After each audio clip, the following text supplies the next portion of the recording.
High বন্ধুরা, আমি চলে এসেছি আবার একটা নতুন ভিডিও নিয়ে। আপনারা সবাই কেমন আছেন? আজকে আমি যাচ্ছি বারুণ্যির মেলা, যেটা হয় তমলুকে। তো তমলুকের বারুণ্যি মেলাতে আমরা চলে এসেছি। মেলাটা প্রায় শেষের দিকে।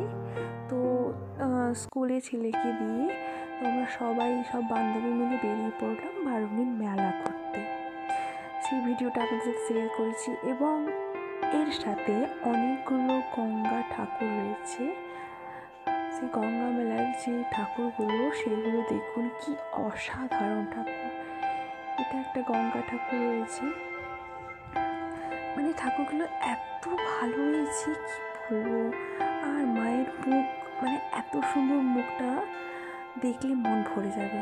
ঠিক আছে, এটা একটা ঠাকুর। তারপরে সাইডে, ওই প্যান্ডেলের সাইডে একটা সেলফি স্ট্যান্ড করেছে, খুব সুন্দর সাজিয়েছে, হালকার উপরে সিম্পলের উপরে দারুণ সাজিয়েছে। তারপরে চলে আসবো এদিকে আমরা যাচ্ছি। এগুলো সব আমাদের বেতের যে ঢাকা, কুলো, তারপরে আরও সব হয় না, সেইগুলো আরও অনেক রকমের আছে, ডালা এগুলো। আর এখানে জিলিপি আর এগুলো কাপ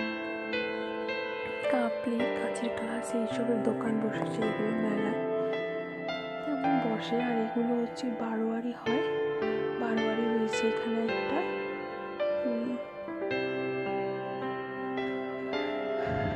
বারোয়ারিটাও খুব সুন্দর করেছে। তারপরে বারোয়ারিটা অনেক খুব ভালো লাগলো তো। তারপরে এসেছি একটা দোকান, যেখানে লেখা আছে যা কিছু নিলে সব 7 টাকা দাম। তো এগুলো দেখে নিলাম, মোটামুটি প্রায় নেওয়ার মতো তো কিছুই ছিল না। তারপরে আরেকটা অন্য দোকানে এলাম, সেম এখানেও যে একই।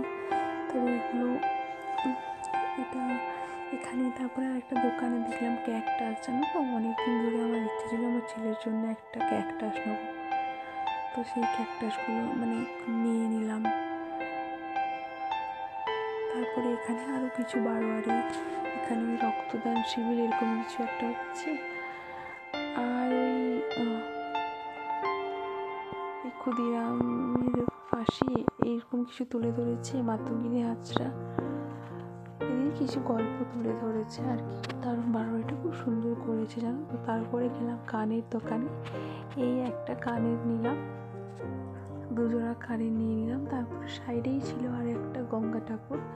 এই ঠাকুরটাও খুব সুন্দর করেছে। এটা মণ্ডপ আছে, তো মণ্ডপের ভিতরে এই ঠাকুরটা করেছে। খুব ভালো ঠাকুরগুলো এত সুন্দর করেছে কি বলবো। তারপরে এবার আমরা ফিরে চলে যাচ্ছি।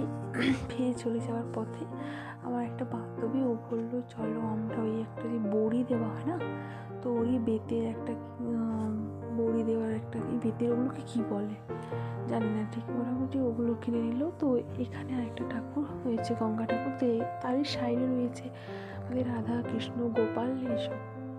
এটা গঙ্গা ঠাকুর। ভালো লাগলে লাইক, শেয়ার, সাবস্ক্রাইব করবেন। টাটা।